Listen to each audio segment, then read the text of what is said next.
তো আজকে আমি দেখাবো ক্যাডবেরি সফটওয়্যারে কীভাবে ব্যাকআপ নিতে হয়। অনেকে কমেন্ট করেছিলেন, তো আমি এখানে পাসওয়ার্ডটা দিয়ে দেবো।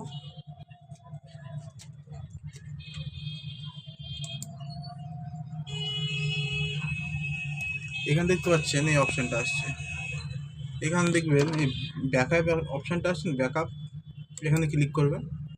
এখান থেকে দুটো অপশান আছে, একটা হচ্ছে ক্লাউড ব্যাকআপ, একটা হচ্ছে লোকাল। এখানে আপনাকে দুটোই করতে হবে, ঠিক আছে? তো এখানে দেখতে পাচ্ছেন এই জায়গাটায় ইয়ার ডেটাবেস বলে আছে, এখানে আপনি ক্লিক করবেন।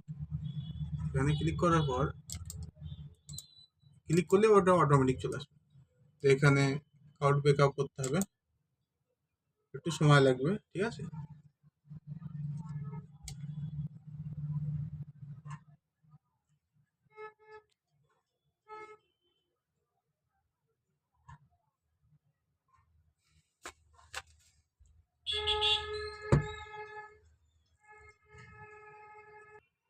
তো এখানে আমার ব্যাকআপ হয়ে গেছে, ঠিক আছে?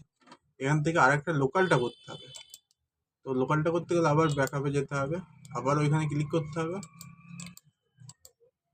এখানে করতে হবে ব্যাকআপ, লোকাল ব্যাকআপ, ঠিক আছে? ওকে করবেন, এটা তাড়াতাড়ি হয়ে যাবে।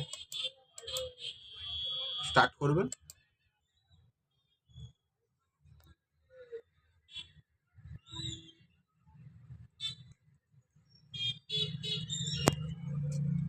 I understand. তো স্টার্ট হয়ে গেছে। তো এটাই ছিল ভিডিও। ভালো লাগলে তো অবশ্যই সাবস্ক্রাইব করবেন, লাইক করবেন।